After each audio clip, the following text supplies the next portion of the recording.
Well, hello and welcome back to another video. Today we'll be having a little look at Titanic VR. Titanic is something that's quite dear to my heart. It's one of my favourite stories. I just think it's such a sort of such a historical moment, you know. It's such a, and there's all sorts to it. I don't even want to get into it in this video, but what we're going to look at in this, I'm not going to do the play game because that takes a while. You have to go in there and you'll be bored to death. You're probably already bored. What we're going to have a look at is the experience. We're going to do the rec tour. We'll do you don't want to. We'll do the short tour. So they're going to take us through it. Titanic's always fascinated me. It's fascinated many others. It's such a compelling, tragic story, and yeah, I had this big book on it once, which I loved, and yeah, since sort of so many documentaries on it. Obviously, the film with Leonardo DiCaprio and Kate Winslet, that's a classic, everyone loves. But yeah, the actual story itself, this is going to be told through voice. We're gonna have somebody narrating it. The only thing is, in game, by the way, I don't have a narrator. I'm not that rich. But what was I gonna say? There is one thing. I'm gonna be quiet. You're gonna be pleased to hear this. I'm gonna be quiet during when she's talking, so we'll mute it then. But until it gets underway, just to keep you so you're not bored. Welcome to the Titanic VR guided tour. Hasn't started. We are currently 3.8 kilometres below the surface of the North Atlantic and 100 metres east of the bow. This submersible is on autopilot. However, you can adjust your spotlight using the far left lever. I did try and get... Please keep your arms and legs inside the vehicle. I did try and get times. subtitles on, but I'll provide you with information about locations as we pass them, so please sit back, relax and enjoy the ride. I did try and get subtitles, but it wasn't possible. Anyway, enjoy. The RMS Titanic was the second White Star Line Olympic-class ocean liner, the first being RMS Olympic and the third being HMHS Britannic. She was 269 metres long, 28 metres wide and 72 metres tall from the bottom of her keel to the top of her masts. At 46,328 tonnes, she was the largest ship built at the time, being only slightly bigger than Olympic. She would be servicing the transatlantic route, a journey from Southampton, England to New York, USA. She stops at Cherbourg, France and Queenstown, Ireland. After departing Queenstown on the afternoon of Thursday, the 11th of April, RMS Titanic began her 5,360-kilometre journey to New York City. She was due to arrive in the early hours of Wednesday the 17th of April, but with calm ocean conditions and good weather, it was possible she could arrive early on Tuesday evening instead.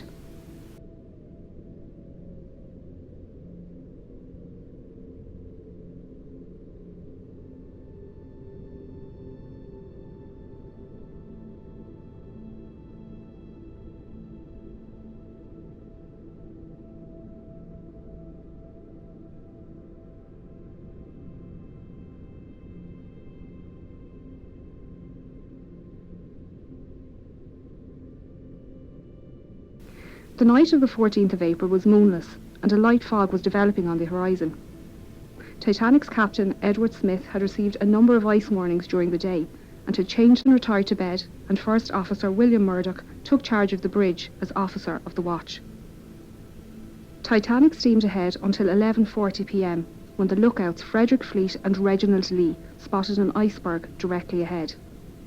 Fleet rang the warning bell 3 times to indicate an obstacle ahead, and phoned the bridge. Murdoch gave the order, hard a starboard, and the ship turned to port, but it was too late. Titanic struck the iceberg on her starboard side. The impact buckled hull plates and sheared rivets, revealing her first 6 compartments to the ocean. As the iceberg slid down the side of the ship, Murdoch ordered a hard a port, swinging a Titanic stern out of the path of the iceberg. He also closed the watertight doors, isolating the flooding to those damaged compartments. The forward 3 hatches, along with the peak tank and boiler rooms 5 and 6, were breached. After the collision, RMS Titanic stopped and almost immediately took a starboard list. The captain organised a group to inspect the damage and ordered the carpenter, John Maxwell, to sound the ship. Chief designer Thomas Andrews knew the volume of each breached compartment and calculated that the initial flooding rate was around 15,000 tonnes within the first 40 minutes. With this information, he estimated Titanic would sink within 90 minutes. He then informed the captain, who then ordered the officers to begin preparing the lifeboats. All free seamen were sent up to the boat deck to begin pulling the covers off the lifeboats and to collect lanterns, blankets, food and water for the passengers. Passengers were woken by their stewards and told to put on their life belts and head up to the boat deck.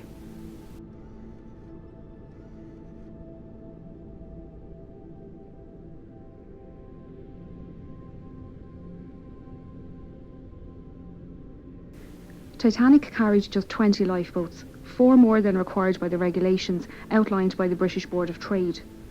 There were 14 regular wooden lifeboats, 2 smaller cutters and 4 Engelhart collapsible boats. The total capacity of these lifeboats was only 1,178 people, far less than the total on board. This fact must have weighed heavily on the captain's mind, as he specified the boats to be filled with women and children first. Just over an hour after the collision, the first lifeboat left the sinking ship. To convince women to leave, officers tried assuring them it was only a precaution, that they would be back on board by daylight. First Officer Murdoch filled the starboard side, while Second Officer Charles Lightoller filled port. The officers interpreted the captain's women and children first order differently, with Murdoch putting men into the boats after all the women and children near the boat had entered. Lightoller, on the other hand, only allowed women and children to enter the boats and refused all men and boys over 14 years old. By 1:45 a.m, Titanic was down by about 5 degrees to the head, with the forecastle almost underwater. Panic began to rise through the passengers still on deck as they watched boat after boat launch. A few male passengers were physically removed from stern portside lifeboats 14 and 16, and 5th Officer Harold Lowe warned other men not to approach by firing his pistol into the water below. The situation at the starboard bow was similar, with a group of men storming collapsible sea. Murdoch fired his pistol twice to warn them to move back from the lifeboat, and they were dragged out by other male passengers. A large group of third-class women and children took their place, along with a few seamen and the owner of White Star Line, Joseph Bruce Ismay. In the radio room, Titanic's Marconi operators were desperately communicating with nearby stations and ships. Throughout the night, senior operator Jack Phillips worked the 5-kilowatt Marconi wireless radio set to send out distress signals using both the old CQD and new SOS call codes. He alerted nearby ships to their position and status, and received updates of ship locations and estimated arrival times. Junior operator Harold Bride took these updates to Captain Smith and passed the captain's responses back to Phillips for transmission. RMS Carpathia radio operator Harold Cotton was off duty and about to go to bed when he decided to listen in to the nightly news from Cape Cod. Operators there mentioned they had ice warnings for Titanic, and Cotton decided to pass on the message. He was surprised when Phillips responded to his call with a CQD and gave Titanic's location.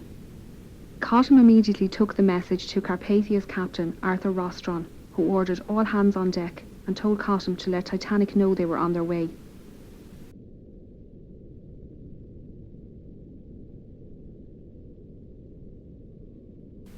As the water reached the boat deck, the operators left their station, with Bride heading towards the port bow and Phillips to the starboard stern.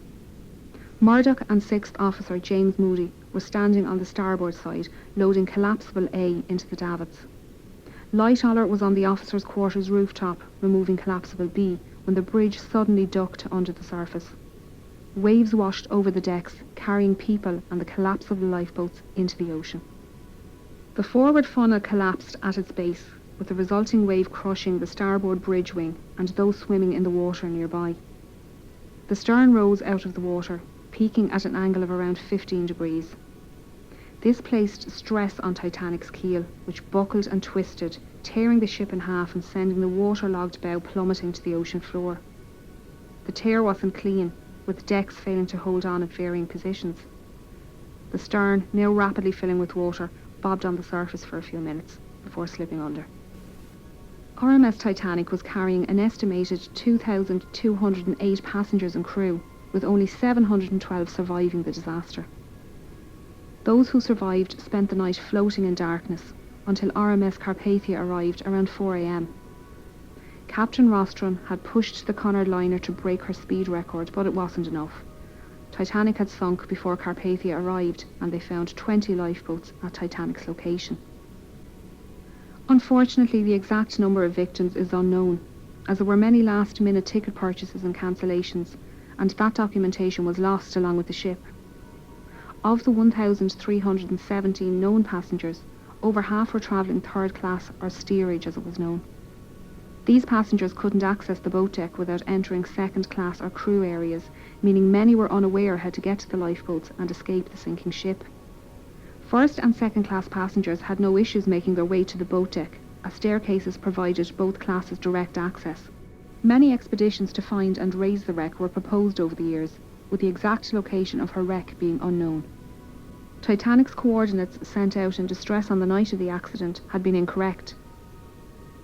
On the 1st of September 1985, a Canadian-French team were searching the area when Dr. Robert Ballard came across some small debris. He followed the trail which led him to a boiler and eventually the wreck. His discovery confirmed suspicions that Titanic had in fact split and there was no hope of raising the wreck as a whole. Scientists and historians have long argued for and against the recovery of artefacts from the site, with many agreeing the site should be treated as a mass grave. Although it's predicted Titanic's wreck will disintegrate within the next 20 years, her story will intrigue generations to come.